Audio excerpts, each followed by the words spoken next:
I've pushed all these pieces together so you can see I have an interesting design. The back of it has a few holes. There's some little holes in here, right? So what I'm going to do is I moved it on the waxed paper. I'm going to double my waxed paper up, and I'm going to get my roller and show you how to make this sheet usable. Okay, here I am. I think I can do it with one hand. Yeah, probably. I'm having trouble recording. The camera just doesn't want to record very long. I think I have to do something with my settings, and I keep moving the camera out of range here so I can look. But what I've done is created a new sheet. Sorry about this. And what I'm doing now is burnishing it and getting those holes right here, for example. Wish I could show it to you better. And any place where I have a hole, I just scooch the clay through the wax paper using the end. Now, it's not a perfect design, right?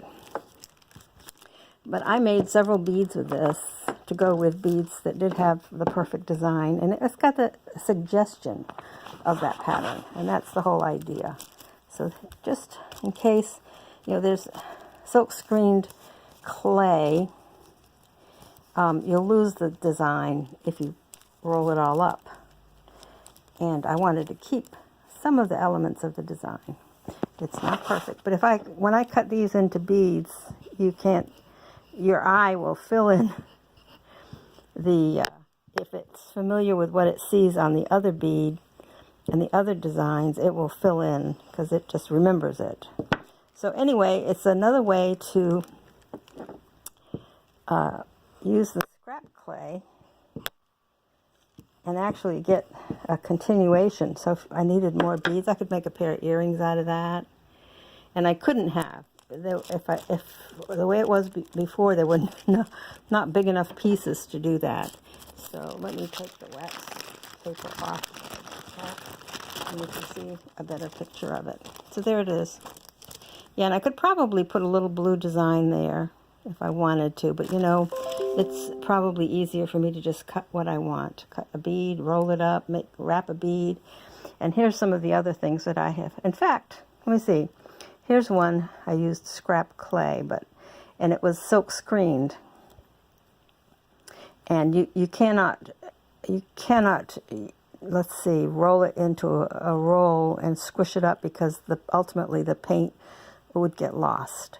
So what I did is I take the sheet that has all of the cutouts in it, and it's all holy, and I roll it so that I'm always keeping the design, the painted design on the outside of the roll. And obviously where the holes are, I'll have some big indentations. And so what I do is roll it and then compress it, and then roll it and compress it. So I ended up keeping the designs and the paint from the silk screen, even though not so much the design, but the paint. And then I was able to cut out some beads from the sheet that I made. So just an idea of ways to reclaim your silk screened material. And it doesn't even have to be abstract like mine was, like Zentangle.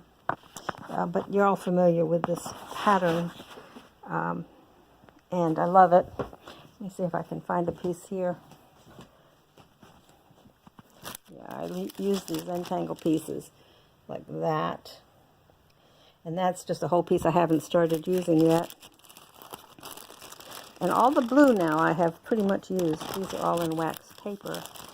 And I'll do the same. You can see these abstract patterns lend themselves to doing this.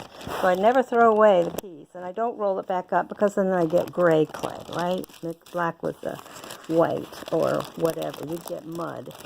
And I'd rather not. So even though I don't end up with this beautiful design, the design I do end up with can be used because it's got hints of the design. This is the blue and white version. Anyway, so another idea on how to save your bits and pieces and make something useful out of it. You'd be surprised how pretty that would look in an earring or brooch or something. Anyway, that's it for now.